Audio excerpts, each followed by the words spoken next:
Greetings and salutations. It's Mike again here from adjust my camera angle here. Let's move the camera down a little bit. There we go. How's everyone doing? It's Friday night. I'm here at the Circus headquarters. Not out partying. I'm middle-aged now, so don't go out on Friday nights as much as I used to. I mean, for those of you who are here with me, I thought I would share some thoughts, right, about the week. Did a bunch of stuff this week. Did some content. I've done quite a few interviews, some podcasts. We did Steve Schmidt. Just recorded podcast with Mike Masnick from Tech Dirt. Have a few more interview requests that have kind of come out for some other podcasts, some fun stuff there. So I'll post those as those come out. And I'm doing my own thing here, right? Doing my own little mini show here on Substack Live where I talk about things. So yeah, this has been a big week, right? We had the midterms on Tuesday. Everyone's excited about that as Zoran Mamdani won the mayoral election in New York City. He'll be sworn in as New York's mayor on January 1st of the new year, and everyone's talking about it. Some people are horrified. Some people are very excited. I'm cautiously optimistic, as always. So, anyways, what shall we discuss? So, the piece I put out today, which it recycles, I think, some sort of like arguments I've made across several pieces over the past year around like unitary executive theory and sort of like my view of the Supreme Court and the Federalist Society.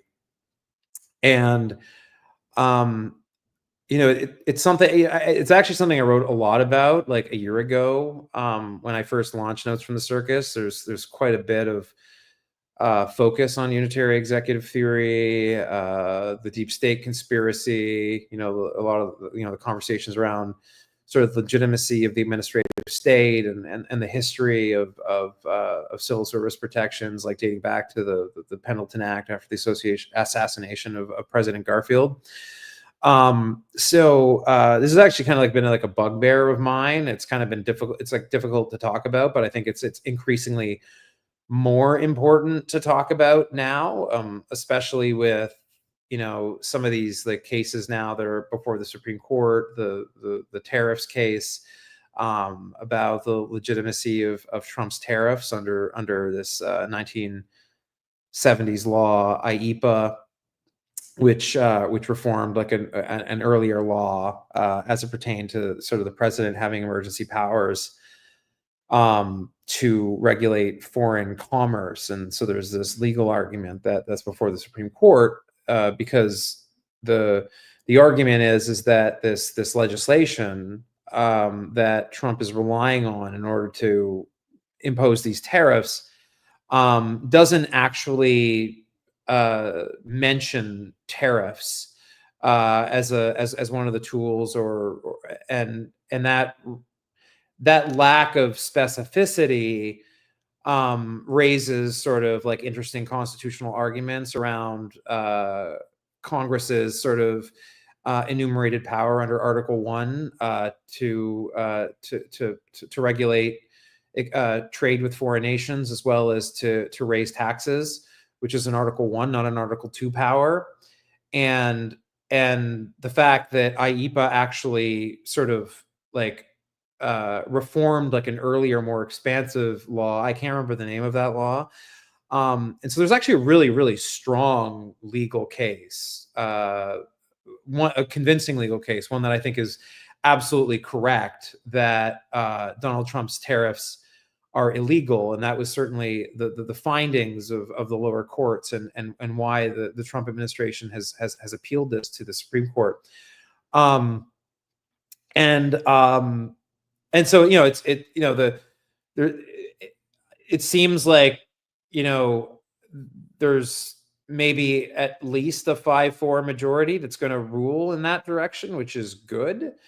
But we'll see, right? I'm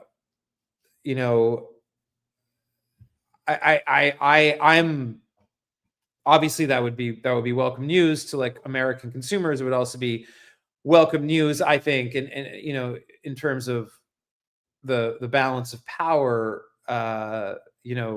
within our government. But I don't think it like addresses like kind of my core concern that I've come to see. And look, I know this is controversial and it's not necessarily like making me friends to say, but I see the what has become the sort of the modern conservative judicial view to be sort of intellectually fraudulent, like in the main. And I kind of say that as like someone who kind of like bought into like some of these notions in the past, which is like sort of true of like a lot of things I'm talking about lately. I know that as a former sort of like neoliberal shill, people have enjoyed my sort of takedown of neoliberal thinking. As a sort of a former kind of technocratic centrist, people have enjoyed my critiques of technocracy. So this is like a theme for me. A lot of these positions and arguments that I'm making are against sort of positions that I once held in one way or another through various forms of justification. And that's all interesting, right? Like to think about intellectual lineage here. So my general like view, right? Like what I think is the capital T truth. Regardless of like who's right and like whether people know like have like a full picture or not. Like my belief, my coherent belief, that I think is historically informed, is philosophically informed, and I think is coherent and concordant with, I think, if we're having conversations about original intent, right, in constitutional doctrine, like it seems to me, and like just making the sort of the positive case against this, I don't know, like proceduralist sort of pathology that makes up a lot of conservative legal thought today, is that the framers of the Constitution, and I don't see how this is controversial, right? Like they were primarily concerned with the threat. I mean, there are like really like two threats, right? Like the concentration of like unchecked power on one hand, and they were also worried about the power of the mob on the other side. And these were like the kind of, and they and like the framers, that and Madison in particular, right? James Madison, who designed, right, the the three branches of government, had a pretty like sophisticated theory of power, that I think is genuinely relevant today.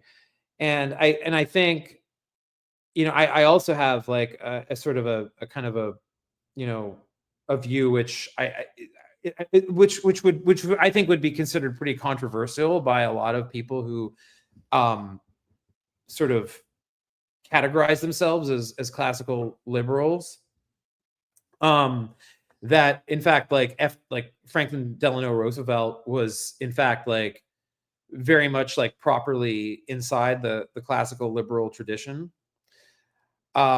And I already can like kind of like hear the sort of like libertarian types, like the Cato types, like sort of like falling out of their seat that to hear me say that, right? Because, I mean, and actually, this is kind of I would think maybe like a minority view, and I don't care, right? I can have a minority view. I can think most people are wrong about something, and on this matter, I do, and I'm going to tell you why. I think that I think FDR needs to be interpreted properly as a man of the liberal tradition that was encountering a novel emergent problem that had presented itself with sort of the rise of industrialization and post-industrial revolution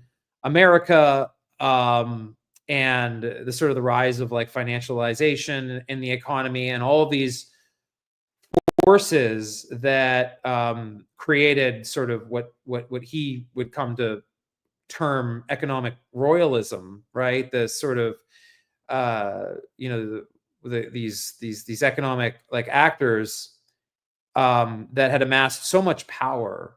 I mean, I don't think Americans really recognize how corrupt Congress like actually was back then. Like there were people on like Rockefeller, and there were like congressmen on Rockefeller and Carnegie's like payroll, basically. And FDR, right? Like, he emerges right in this environment, right, of this sort of like crisis of trust, and he goes up to he goes after the trusts, right? We have the trust busting of the era. And I think I think I think you have to look at FDR sort of from a very like I think if you historically like situate yourself outside of the sort of the distorting influence of like of sort of Cold War politics, right? This argument between like capitalism and communism, right? Like central planning versus like market-based economies, which is really, I think, right, this what I sort of like very weird sort of like liberal materialism that sort of comes out of a kind of a newish tradition, like uh, comes out of the sort of the Austrian school and into America. We have the Chicago school, the Milton Friedman's is like associated with that, and I think like there's like a set of like epistemic errors, right, that get made along the way, right? And I think and I want to be clear, I think a lot of like neoliberals like today, like people who like thinkers, like intellectuals, like acknowledge this, right? Like Francis Fukuyama has sort of like kind of endorsed the idea that we need more social democracy, as an example, right? I kind of say similar things, right? I said I had relatively positive things to say about Zoran Mondani's victory in New York City. So like kind of like what's going on there, right? And I'm writing a piece for Sunday on why I'm a liberal and not a socialist, and and how do you sort of like make sense of that? Like, I mean, one thing that like I would say is that like nothing Zoran Mondani is like suggesting that he's going to do in New York City is, at least through my perspective, like small s sort of socialist, like in the traditional sense, right? Because socialism and particularly like Marxism, we want to talk about Marxism, right, and kind of get into it sort of like moral epistemology, like dialectical materialism, historical materialism, and I mean, socialists and Marxists operate with like what I might say, sort of like speaking more philosophically, right, with different moral categories, right? I would say that socialists are in some ways, right, kind of like, I mean, my critique of sort of this like hype, like this sort of like materialist strain of like of like liberal thought in like the 20th century, which kind of emerges, right, as sort of like a reaction to Marxism and socialism during the Cold War, right, like vis-a-vis the Soviet Union and the People's Republic of China, is North Korea, like Vietnam, et cetera, Pol Pot in Cambodia. I mean, like there's sort of like a Ayn Rand is like, I mean, I think should just like be properly seen as sort of like a kind of a crazy reactionary like liberal, like who's like completely like, I mean, people will ruffle this like that by me like acknowledging that she's kind of a liberal, but I would say that she's um like all, I mean, all of these philosophical conditions, including liberalism, have crazy offshoots, right? Like socialism certainly does, right? Like, the Marxist tradition, or you've got like Leninism and Trotskyism, like and liberalism's no different, right? Like, neoliberalism is part of the sort of the liberal conversation, and I can sort of, as a sort of a revanchist sort of classical liberal now, like critique that and say like it's crazy. This is went crazy here. We got to like reel this back in. But I think that so the argument, so like the argument, pulling it back, right, to FDR and the New Deal, right, is like one can look at what he did, right, as this like exercise in socialism, right, because people have this sort of weird, it's not weird, I mean, I understand why people have it, right, that like tax and spend, welfare, Obamacare, things like this, these are socialist things, right, because that when the government taxes something to provide a public good, people say that's like a socialist program. And that's like fine, right? Like language evolves, like that's like how people like use the term. But I mean, when we're talking about philosophical traditions, are those things like inherently socialist? The answer is no, they're not really, because the sort of the like core socialist theory, right, is really focused on questions of private property and ownership and sort of like and the structure of economic relations, right? In ways that liberalism is not as focused on those things. So like this is how you kind of get someone like me like to look at what Zoran Mondami's proposing, right? And I'm like, that's fine, right? Like you can have free buses and you can have universal childcare, and you can raise taxes on the rich, right? Like with the I mean the government has taxation power. The federal government has taxation power. It's I mean, obviously this doesn't pertain to the U.S. Constitution because New York City is a creature of New York state law, but New York state law has taxation power too. And so these are just like things that like you're allowed to do, right? Like in our system, you can pass new laws that like change taxes. So like nothing that like Zoran Mondani is saying in terms of his like policy platform strikes me as like inherently socialist, even though like I would concede that like morally speaking and ethically speaking, he comes to those policy proposals through a socialist ethic, right? And he's being pragmatic about the institutional conditions upon like which he's advancing that. But like like in that sort of like frame, like that makes him kind of like non-threatening to me, right? Like as like a classical liberal. I mean, we can have different economic arrangements within a liberal politics, and this is like something that like if we're talking about liberal philosophy, which I am, right? I'm doing a lot of public philosophy.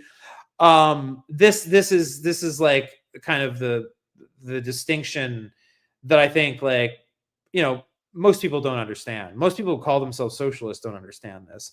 Conservatives, like, mostly don't understand this. And so, yeah, I mean, I don't like really buy into this notion that um, that if you raise taxes to provision public goods, that you're doing socialism. And I don't think FDR was doing socialism when he built the New Deal infrastructure. Anyways, that so I mean I'll get into this like in like detail in the piece I'm going to write on Sunday, but that's sort of my verbal explanation as to why I'm actually not a socialist, but am simultaneously not threatened by Zoran Mondani. Hopefully that nuance gets through to people. Anyways, other interesting things we noticed this week, right? Steve Bannon, speaking before. I don't know where was he speaking. Maybe I'll look that up.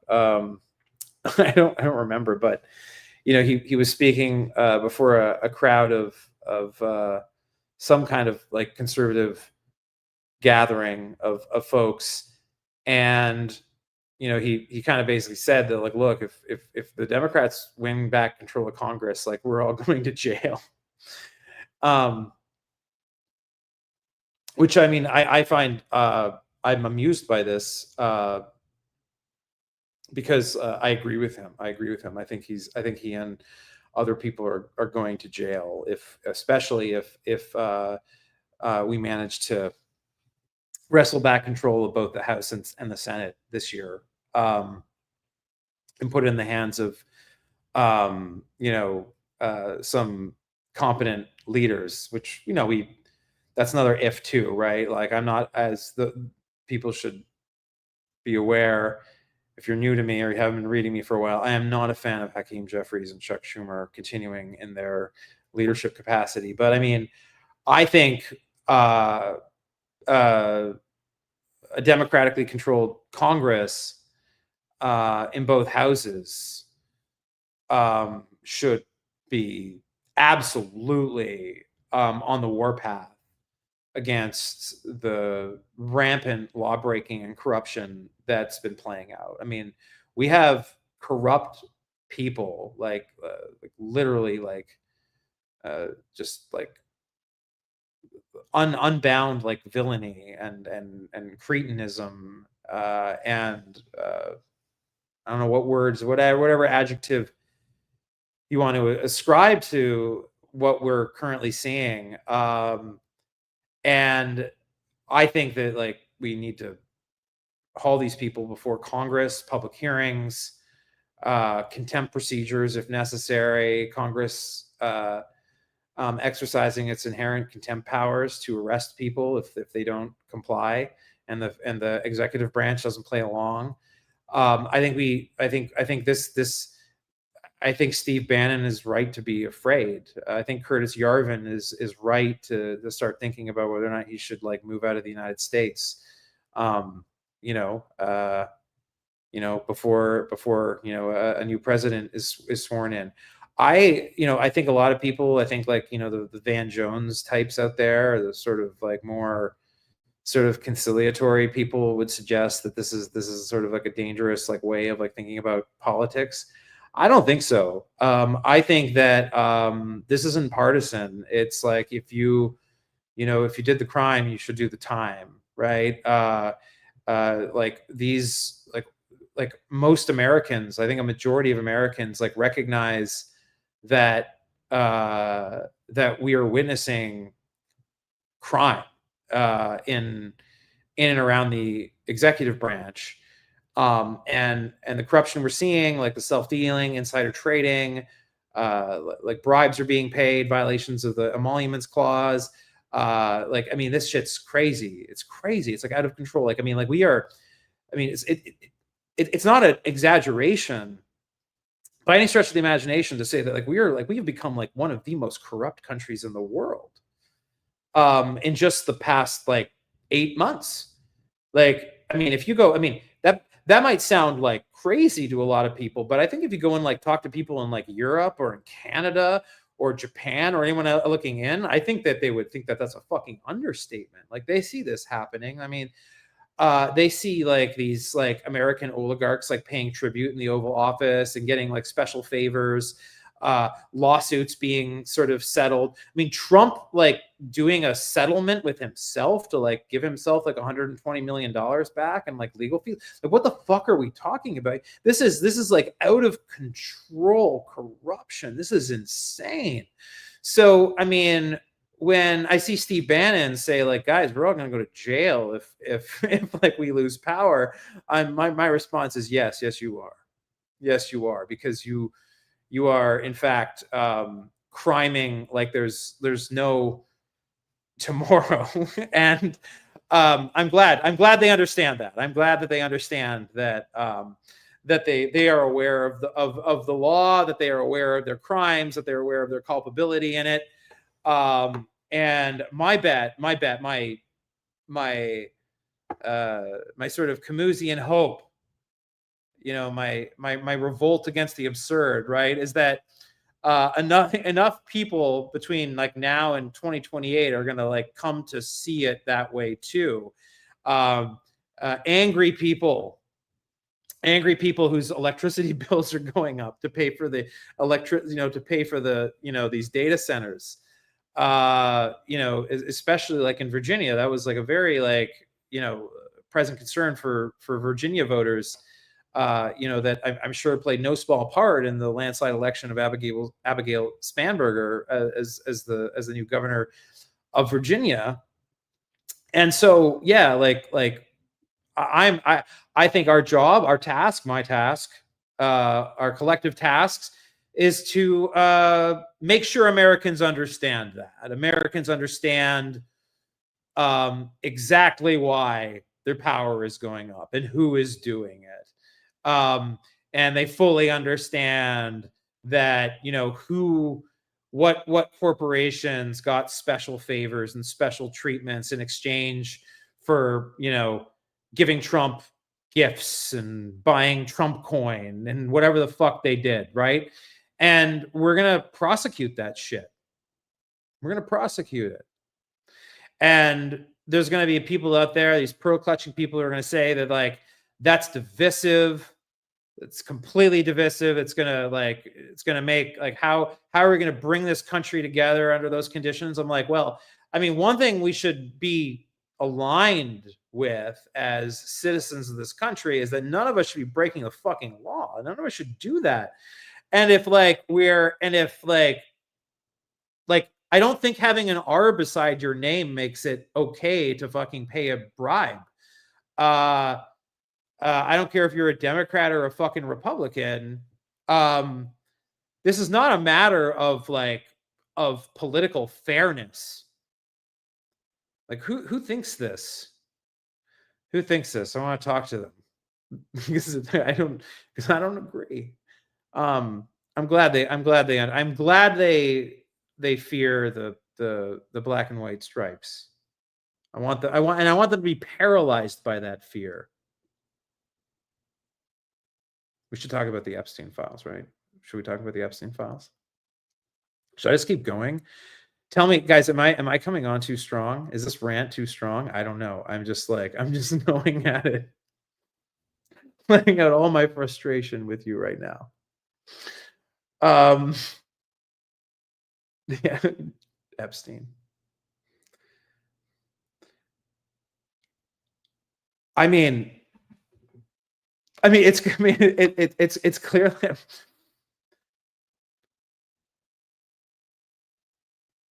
it's. I mean, I'm trying not to laugh because it's not funny. Like it's not right. It's like it's morally outrageous.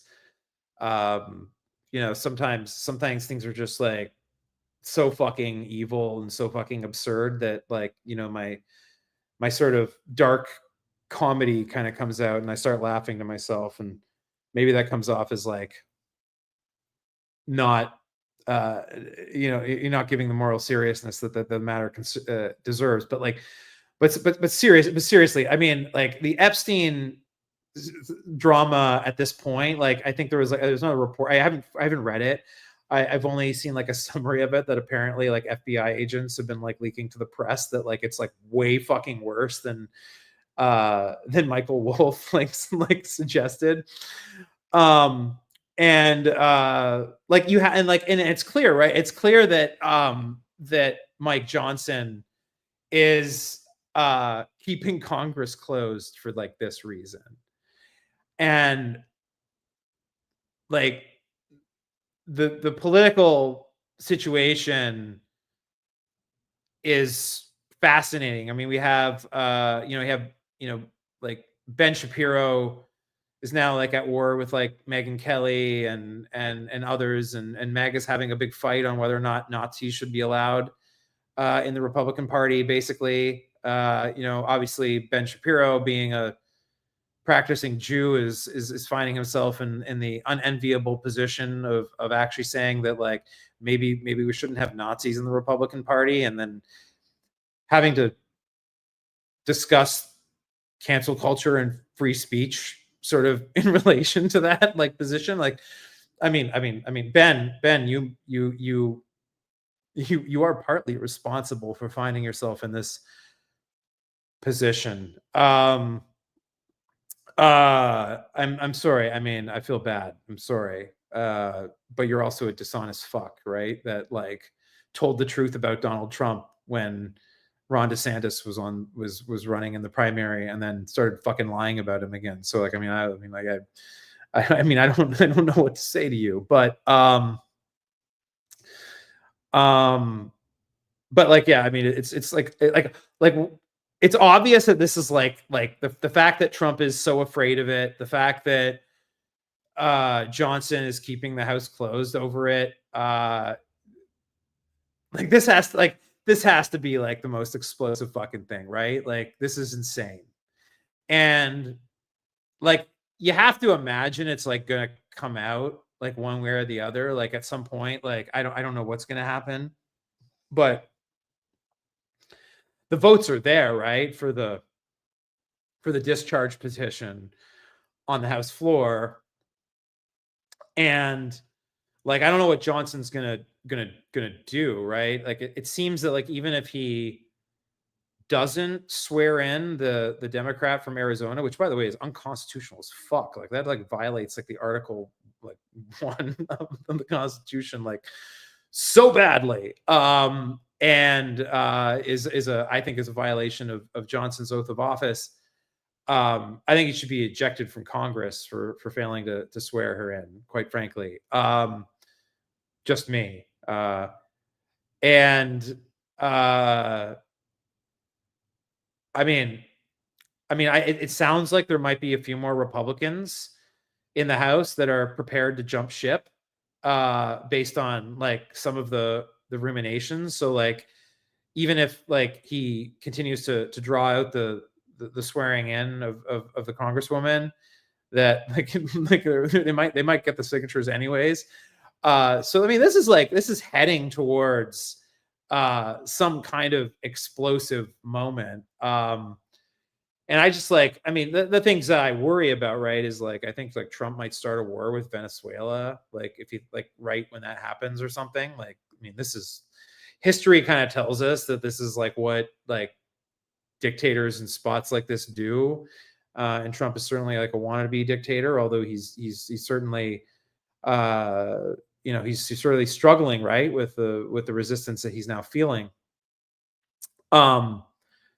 But yeah, I mean, this Epstein shit has to be like, I mean, the way they're acting, it's like it's bad. It's gotta be bad. Anyways, what is how's everyone doing? Turning to the chat room. Let's turn to the chat room. See where everyone is. Does everyone have a good week? Everyone have a good week? What are people saying? What are people saying in the chat room? Let me see.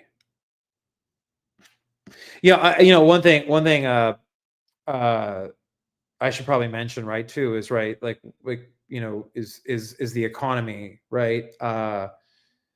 We had we had like a private estimate come out yesterday from a private firm because Trump basically like shut down the BLS for all intents and purposes because he doesn't want to report on inflation or unemployment anymore. He's just like, it's like we will like no one will know what the unemployment rate is if we don't report it, which basically seems to be the Trump administration's policy at this point.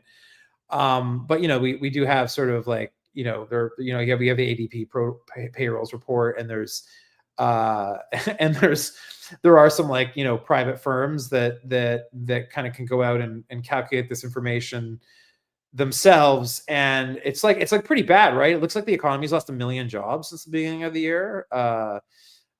In one of these private estimates, that's bad, right? And the GDP number is like what, like 97% of it comes from like data center construction, right? From like all growth, like all of the indicators are that like the economy is like slowing down, grocery prices are going up. Like I mean the scary, right, thing that we have to worry about now is the condition of something called stagflation, right, where we have an economic downturn and prices go up. That's not normal, by the way, right? Like, I mean, in a normal, healthy market, right? Like in the 2008 financial crisis, prices came down. Like like housing prices fell, right? People's mortgages went underwater. They had to sell their houses for less than they were worth, right? So you had price deflation in 2008, right? As demand contracted, and we're seeing demand contract and prices go up at the same time. That's stagflation. That's bad. That is a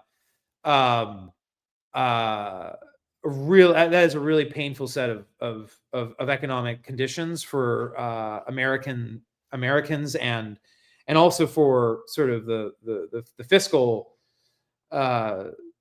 the fiscal health of the government, right? Because and honestly, the fiscal condition of the government, economists talk about this like sort of like we're moving into what economists might call like fiscal dominance, right? Where the deficit, the fiscal conditions of the government are having a larger influence on prices and on real lending rates than inflation rate policy being set by the Federal Reserve. That's like a scary situation, right? Because if that gets away from you, you can have a currency crisis. I mean, there's not much you can do other than raise taxes and cut spending if you get trapped in that place of fiscal dominance. I'm not an economist. Someone like Noah Smith or Paul Krugman can do a much better job at walking you through the sort of the theory here. But there's certainly like signs that that we're seeing some signs of early stagflation. That's bad. That's going to make people really angry. It's going to be not a fun economic environment to work in, and it's exacerbated too by the fact that, right, like we're seeing a lot of jobs now. Like it seems like a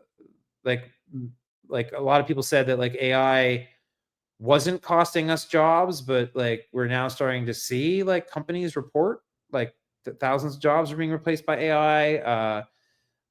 Self-driving cars are like a big thing. Like we have Waymo here in LA. I mean, I've used it. It's like actually pretty cool. And so like, like that's just going to happen, right? And something like 10% of like Americans, like across the country, maybe it's like 9%, I don't, a little less than 10%, make their jobs driving a vehicle in some way, like truck drivers, Uber drivers, gig economy like workers. So like nearly like 1 in 10 Americans are increasingly, like, I think over the next 5 to 10 years, like looking at seeing their jobs go away, and that's happening at a time where the government doesn't really have fiscal tools like available to it because of the fiscal situation. It's coming at a time when like like we're in a trade war, inflationary pressure. I mean, this is like a powder keg, right? We could be looking at something that is as bad, if not worse, than the 2008 financial crisis, in terms of like the economic impact. And I think that that's just a dangerous place for our country to be. So that's something that like we need to worry about, I think. Don't you think? I think so. I worry about that. But I mean, we've remember, like, even as scary as that sounds, uh this country's been through worse. Uh and like and for most of history, it's been worse than it is now. That's cold comfort, right? But it's also like historical perspective, right? As much as these challenges ahead of us are risks, right? They're also opportunities, right? And I think, we have an opportunity now, to start building a new politics. I'm trying to do my own like tiny little part. I have a tiny little voice, to try and sort of like reinvigorate, right, the I think sort of the more revolutionary spirit of the liberal idea, to re-enchant liberalism and re-enchant the world, right? And remind ourselves, right, that the reason why we do all of these things is because of love, right? And I talk about that, right? Not just like sort of like love is sentiment, right? You see me write this in my essays, and I mean this like really seriously, right? Like what is it? Like why do we have civilization? Why do we build families, right? Like why do we do the things we do? Why am I talking to you right now, right? Uh love is this motivating force. I say, like, kind of in my more sort of like theoretical discussions, right, of my philosophy, that it's an epistemic force, right? That it's the sort of the belief, right, in that truth is knowable, the contingent understanding that humans are fallible, that knowledge is always provisional, is overcome, right? Is the sort of the uncertainty, the permanent condition of uncertainty that is human existence, right? Is upheld, right, by a love, right, a faith. The truth can be known, right, and that consciousness can touch consciousness. And that's what I hope I did here tonight, right, with this Substack Live. I hope I touched your consciousness. That was what I wanted to do, out of love for